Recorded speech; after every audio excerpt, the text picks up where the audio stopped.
Shortly after I walked into my new school, a huge fight broke out among the girls. After things were quickly under control, I immediately called a meeting in the school's auditorium to introduce myself. I started listing as forcefully as I could my expectations for their behavior when all of a sudden, a girl way in the back of the auditorium, she stood up and she said, "Miss, why do you keep calling this a school? This is not a school." And the violence still was not subsiding. And we were getting more and more concerned.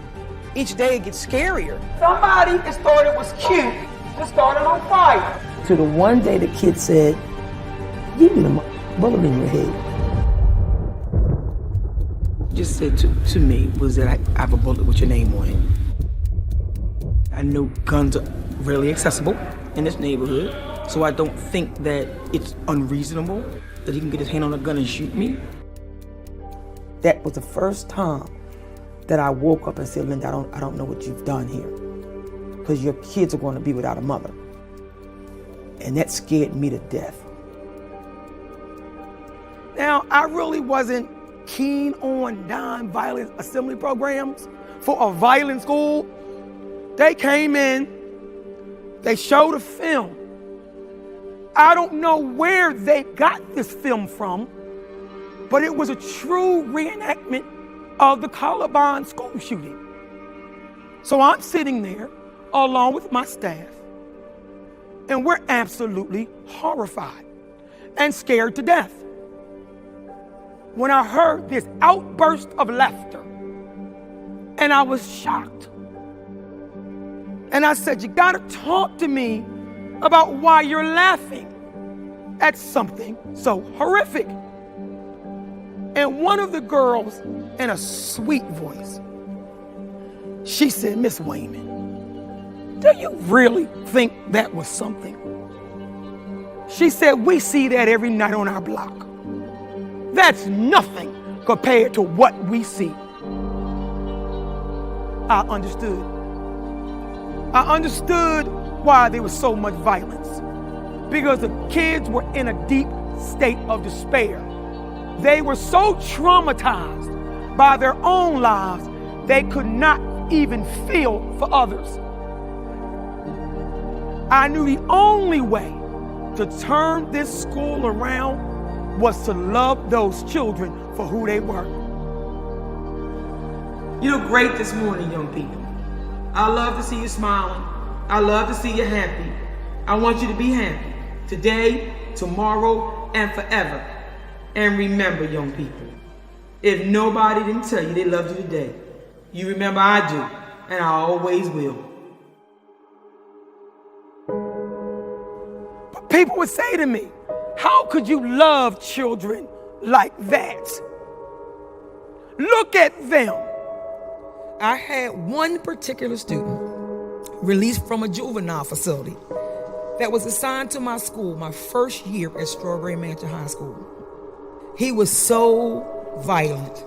His behavior we could not control. After being suspended for beating up so many children, we didn't know what to do. So one day I said to him, "I'm going to sign you up for a program." Let's go, Anthony, let's go. This is my first time ever playing quarterback. I feel good. I stepped up today. He was our star football player, leading us to a winning record of 8-0. They're just celebrating. What are we, 10-0, 9-0? What are we? I think We're undefeated. Undefeated. First season ever. One day, while we were in conversation, he said, "Mrs. Wayman, one day I'm going to the University of Pittsburgh." I said, "Have you ever been to the University of Pittsburgh?" He said, "No, I only saw it on television." As soon as I left my office, I called my counselor. I said, "Plan a trip to the University of Pittsburgh." She said, "For how many students?" I said, "1. He graduates this coming June, and he was honored with a leadership award. 55 out of 92 senior students have been accepted into college. But for some, that's not enough. They can't afford the deposit fees guaranteeing their place, like senior Christine Holland.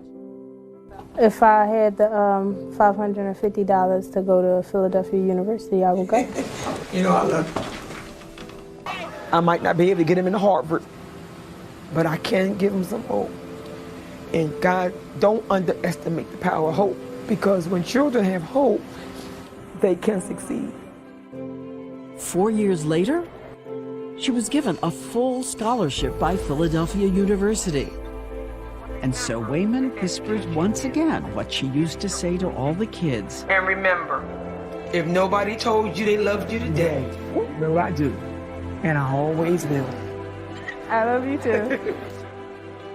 People going to tell you sometimes that you're nothing. People going to tell you can't get up, and you're going to say, yes, I can. And if nobody else expects for you to do so, I expect for you to do so. I just believe it's my calling. And I believe my whole life journey is for me to try to help them the best that I can. I truly believe that. When we are faced with unbelievable challenges, we must stop and ask ourselves, so what? Now what? What are we going to do about it? If you are standing in one spot, afraid about what would happen if you choose left over right, do yourself a favor. Do not worry about directional order. Just be sure to move. Move one step closer to fulfill that dream you have always had for yourself. Go get it. You got it. Because not taking a risk will only lead to regret. Time is ticking. Tick, tick, tick.